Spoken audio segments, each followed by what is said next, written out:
Salut à tous, j'espère que vous allez bien et aujourd'hui on parle créativité. Mais t'as déjà fait une vidéo sur la créativité? Oui, mais c'est une mise à jour. Alors oui, j'ai déjà fait une vidéo sur la créativité que vous pouvez retrouver ici d'ailleurs, mais je la trouvais un petit peu, pas bâclée, mais disons que je ne suis pas allé assez en profondeur à mon goût en tout cas. Donc c'est pour ça que je fais une nouvelle vidéo sur la créativité et la façon de trouver des nouvelles idées. Et je vais vous donner pas moins de 10 idées pour me faire pardonner, 10 idées, 10 façons en fait d'être plus créatif et de trouver de nouvelles idées totalement novatrices. Alors on commence tout de suite par la première façon, c'est de s'inspirer des autres, de s'inspirer du travail des autres. Alors je ne dis pas de les copier bêtement, je ne dis pas simplement de reprendre de leur contenu et le copier, mais plutôt par exemple copier, je dirais, la structure ou la méthode, la méthodologie, ce qui est complètement différent parce que la majorité des gens, 98% des gens copient en fait le contenu bêtement et simplement. Alors que finalement en copiant, je dirais, la structure, c'est beaucoup plus impactant parce qu'en plus de ça, vous n'avez pas copié complètement le contenu et en plus ça va vous permettre d'ajouter votre propre patte dedans, votre propre grain de sel comme on dit. Et d'ailleurs je vais vous donner un exemple concret. Vous connaissez certainement tous Star Wars. Si vous ne connaissez pas, on a un problème nous deux, d'accord? Donc vous connaissez certainement tous Star Wars de George Lucas. Qui a eu un succès, tout le monde connaît quoi. Même si vous n'avez jamais vu, tout le monde connaît Star Wars. Et Matrix, c'est un peu aussi la même chose. Pourquoi je prends ces deux exemples de Star Wars et de Matrix, Star Wars toute la série et également Matrix toute la série. Pourquoi? Parce qu'en fait ils reposent tous deux sur la même structure. Ils racontent deux histoires différentes, donc le contenu est différent, mais la structure est la même. La structure c'est tiré de Campbell et son monomythe, le monomythe de Campbell.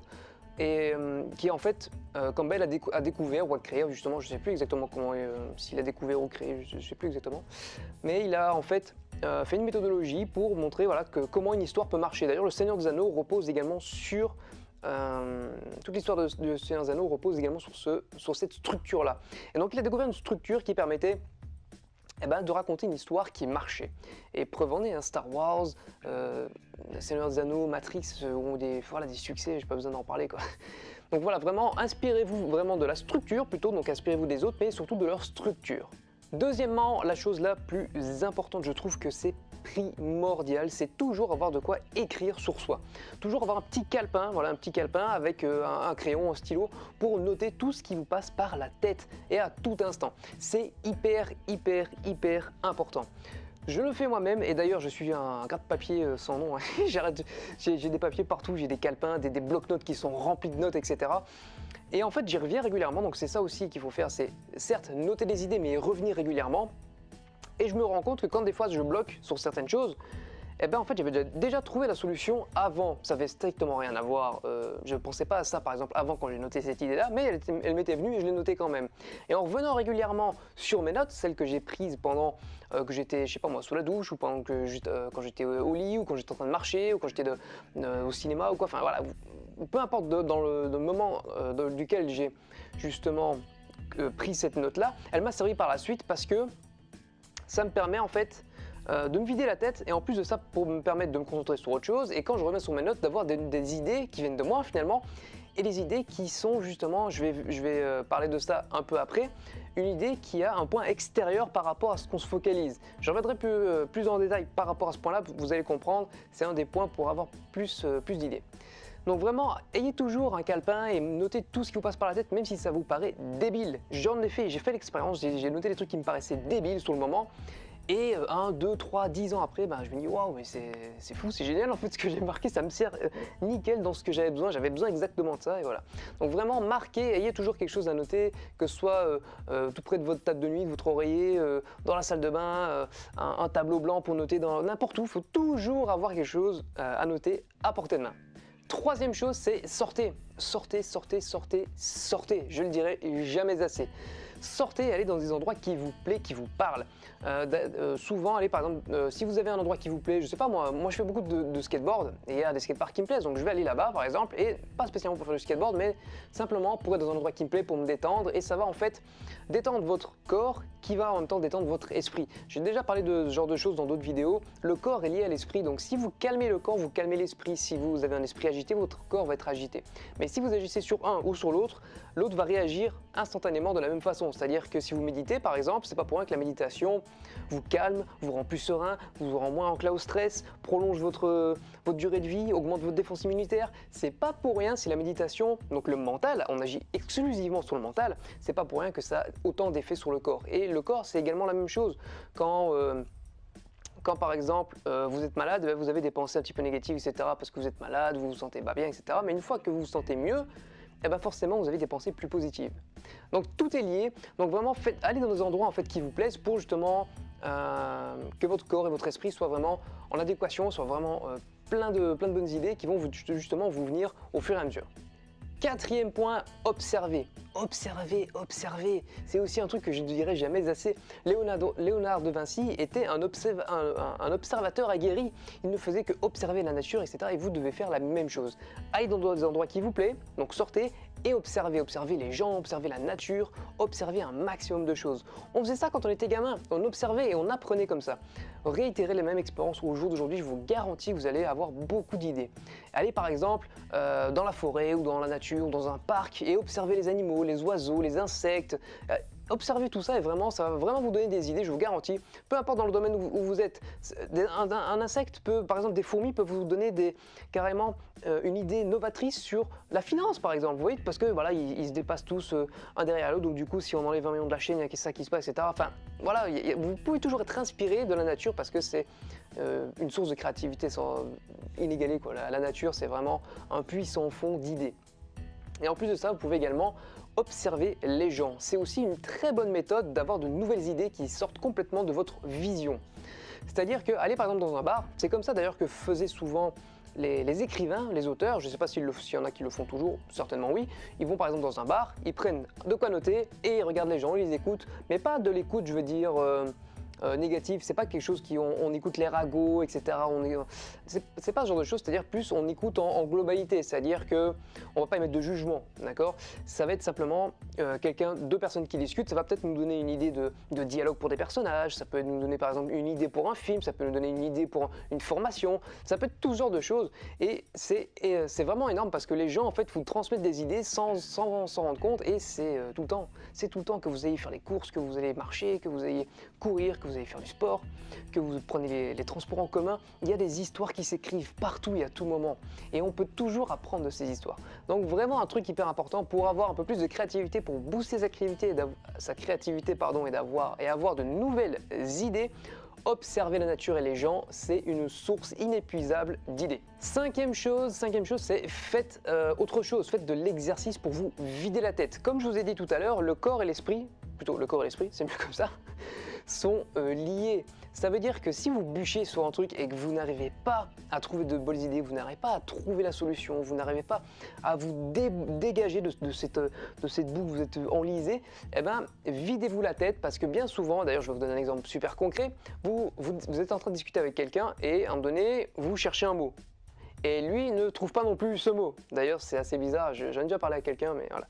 C'est assez bizarre, du coup, vous ne savez pas comment trouver ce mot. Et vous dites, bon, tant pis, c'est pas grave, je retrouverai ça plus tard. Et on dit ça inconsciemment, je retrouverai ça plus tard. Et effectivement, plus tard, quand vous ne penserez plus du tout à cette chose-là, quand vous ne penserez plus du tout à ce sujet-là, que vous serez complètement dévié ailleurs ou que vous ferez complètement autre chose, par exemple à manger ou quoi, ou vous êtes en train de boire un coup, et vous dites, ah, c'est ça, c'est ce mot-là que je cherchais, d'ailleurs qui n'a plus rien à voir bien souvent avec le contexte qu'on traite sur le moment, mais vous voyez qu'en vous vidant la tête, en pensant à autre chose, l'idée vous est revenue. Et c'est aussi une bonne chose si vous bûchez sur un travail, si vous bûchez sur un dossier ou quoi que ce soit, et que vous avez, par exemple vous écrivez ou vous dessinez ou quoi que ce soit, et vous avez du mal à trouver les bonnes idées, videz-vous l'esprit, faites du sport, comme ça on mêle l'utile à l'agréable, on se dépense, on fait du sport, et en plus de ça, on se vide un peu la tête pour permettre de trouver la solution. Sixième point déjà, c'est lisez des livres, regardez des films et écoutez des podcasts ou de la musique. C'est aussi hyper enrichissant. Alors je vais commencer par le film, c'est quelque chose qui est à notre portée, on regarde énormément de séries, donc faites attention d'ailleurs, vous pouvez regarder des séries, etc., c'est pas un problème, je juge pas du tout, c'est juste que tout dépend ce que vous voulez faire, tout dépend si vous voulez des idées sur un certain domaine particulier, regardez des films qui traitent de ce domaine. Vous pouvez regarder également des films de science-fiction, etc., pour vous donner de nouvelles idées. Moi ça m'arrive encore beaucoup de regarder par exemple des vidéos sur YouTube, et de tomber sur une cinématique ou un passage et que en fait ça me fait penser à autre chose et en fait mon cerveau je dévie complètement ailleurs. Et je me dis tiens ça peut être une bonne idée pour ça et pour ça et pour ça, et en partant par exemple je sais pas moi d'une souris, voilà je parle d'une souris qui mange du fromage et tiens ça me fait penser à ça, des trous comme ça, des tunnels qui pourraient passer à droite à gauche et je pourrais m'en servir pour faire des autoroutes. Vous voyez ce que je veux dire? Ça peut vraiment partir de long en large et ça peut vraiment partir d'un domaine et arriver à un autre domaine qui a strictement rien à voir.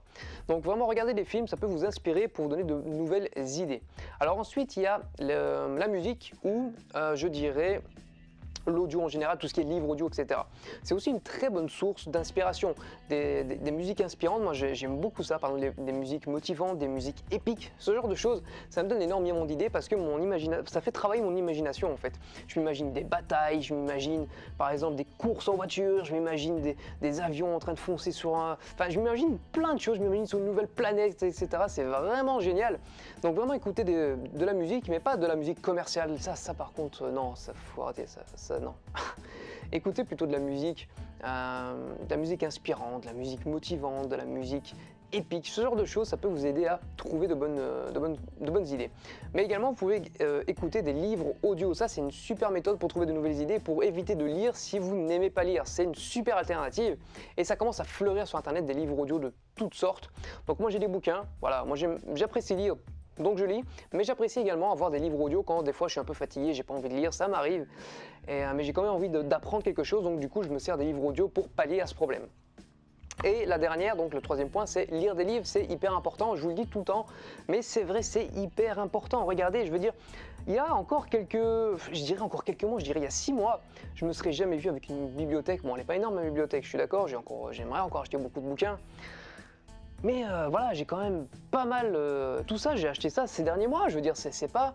et j'ai lu une grande partie, quoi, j'ai lu une bonne moitié, si c'est pas les 3/4. Et j'ai appris beaucoup, et je vous dis souvent, j'ai jamais autant appris qu'après avoir quitté l'école parce que je me suis formé, je me forme toujours en autodidacte, c'est-à-dire que j'apprends tout seul. Je lis des bouquins, je mets en pratique, j'écoute ce qu'on me raconte, je les assimile et je les mets en pratique toujours.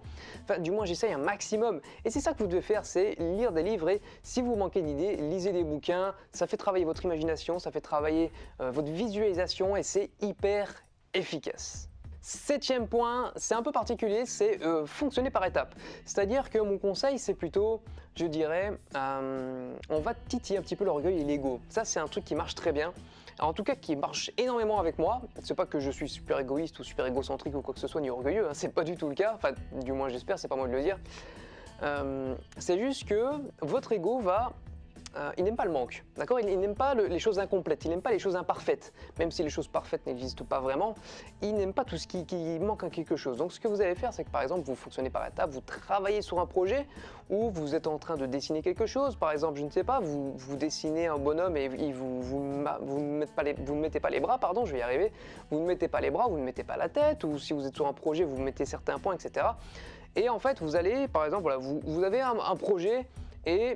vous dites ok, étape 1, tchac, étape 2, 3, étape 3, tchac, étape 4, tchac, et vous savez qu'il vous faut encore quelque chose, mais vous ne savez pas quoi, vous ne trouvez pas. Eh bien, au lieu de vous arrêter simplement là, marquez étape 5, 2 points. Et là, je peux vous garantir que votre ego va tout mettre en œuvre pour trouver la solution. Et en plus, si vous appliquez les autres conseils précédemment que je vous ai cités, ça peut également faire un effet de levier, c'est-à-dire que ça va être beaucoup plus efficace, parce que votre ego va vraiment vouloir chercher à combler ce vide que vous l'avez, parce qu'en fait vous l'avez provoqué quelque part, vous lui dites t'es pas chiche, t'es pas cap de trouver la dernière étape, et lui il dit ah ouais, pas chiche, ok je prends le pari, et il va essayer de faire son maximum pour trouver justement cette dernière étape. Donc fonctionner par étapes, c'est un super moyen de booster votre créativité, de trouver des idées qui vous manquent et vraiment de vous retrancher dans vos limites pour pouvoir les dépasser. C'est un super moyen. 8e, on arrive déjà à le 8e conseil, 8, hein. Mon accent belge refait surface. Bon, en fait, à la 8e, c'est la mind map. C'est le mot que je cherchais en fait dans ma vidéo sur la créativité. Je suis un peu déçu, j'ai pas trouvé mind map quoi. Quand même, mind map. Les mind maps sont simplement en fait des maps de mots, maps de l'esprit, des cartes de l'esprit en fait, littéralement. En fait, ce qui va se passer, c'est que vous allez marquer un mot au centre. Et en fait, ça va vous permettre, ce que je vous avais dit tout à l'heure que j'allais en reparler, je vais en reparler tout de suite, c'est-à-dire que quand on a un problème, on est souvent focalisé, on a des œillères, on a du mal à trouver d'autres solutions parce qu'on est focalisé sur notre problème, on est focalisé sur le détail qu'on veut absolument régler. Mais le souci, c'est que bien souvent, la solution se trouve ailleurs, se trouve en dehors de cette zone de confort, se trouve en dehors de cette vision étriquée qu'on a sur le problème. Et la mind map est un très bon moyen de pallier à ce problème. C'est-à-dire que vous allez marquer votre mot principal. Je ne sais pas si vous faites par exemple, disons vous travaillez sur un bouquin et vous cherchez par exemple une difficulté que votre héros pourrait surmonter, devoir surmonter. Et bien, vous marquez par exemple difficulté au milieu et vous allez marquer 5 mots qui ont un rapport avec la difficulté. Vous dites voilà, qu'est-ce qui est difficile? Difficile, qu'est-ce qui est difficile? C'est traverser une rivière. Difficile, ça peut être sauter un canyon. Difficile, ça peut être monter sur une échelle très haute. Difficile, ça peut être escalader une falaise. Difficile, ça peut être également de tirer une corde. Voilà. Des exemples un peu à la con, ça peut être difficile. Et avec ça, vous allez par exemple tirer à la corde difficile, ok, tirer à la corde et trouver encore 5 mots qui ont rapport avec tirer à la corde. Tirer à la corde, ça peut être contre un bœuf, ça peut être contre un bœuf, bon ça se dit, un bœuf, ça peut être contre un bœuf, ça peut être tirer une charge lourde, ça peut être se tirer soi-même, se hisser par exemple. Et vous voyez déjà, on trouve 3 solutions, voilà, j'en prends que 3 parce que j'ai pas envie que la vidéo dure énormément parce que ça fait déjà 15 minutes que je suis en train de tourner, ça fait beaucoup, ça fait une grosse vidéo. Mais je veux que vous ayez du contenu, c'est super important, je veux que vous ayez du contenu de qualité pour vraiment booster votre créativité, c'est vraiment quelque chose que j'ai envie de faire en fait, j'ai vraiment envie de vous aider. Donc voilà, je disais, vous avez 3 solutions pour trouver justement votre difficulté. Vous avez, vous avez trouvé des solutions. Au lieu de vous focaliser sur difficulté, ça va vous permettre d'avoir une vision beaucoup plus large et beaucoup plus globale de votre problème pour permettre d'aller piocher à droite à gauche. Parce que si vous aviez par exemple juste le petit problème ici, vous n'avez pas beaucoup de solutions. Tandis que si vous avez un plus gros problème, vous pouvez aller piocher à droite à gauche autour de ce problème-là pour trouver la solution à votre problème. Donc c'est une super méthode, d'ailleurs c'est une méthode extrêmement utilisée notamment dans le domaine de la publicité ou dans le domaine des entreprises en général. On fait souvent des mind maps ou des brainstorming, c'est un peu la même chose, c'est-à-dire qu'on met plusieurs cerveaux en commun pour pouvoir trouver une solution à un problème. Et les mind maps sont très souvent utilisés dans les campagnes publicitaires pour trouver de nouvelles idées novatrices et percutantes. Donc n'hésitez pas à utiliser cette méthode de la mind map. 9e conseil, on arrive presque à la fin, c'est faites ce que vous aimez, mais surtout en laissant votre esprit divaguer à sa guise. Ne contrôlez absolument pas vos pensées, laissez-les partir un petit peu en cacahuète. C'est hyper important parce que comme je vous ai dit dans les premiers points, allez dans des endroits qui vous plaisent et là faites un peu ce qui vous plaît. Pratiquez votre passion, pratiquez des choses qui vous rendent heureux, des choses qui vous détendent, mais pas spécialement pas regarder la télé. Ça c'est un truc à proscrire, mais plutôt vous dépenser, sortir, etc. Faites quelque chose que vous aimez tout en laissant votre esprit divaguer, ne pas penser à votre problème, ne pas penser aux idées que vous voulez trouver, laissez vraiment votre esprit divaguer et vous allez vous surprendre vous-même de voir les idées qui peuvent venir en faisant ce genre de choses.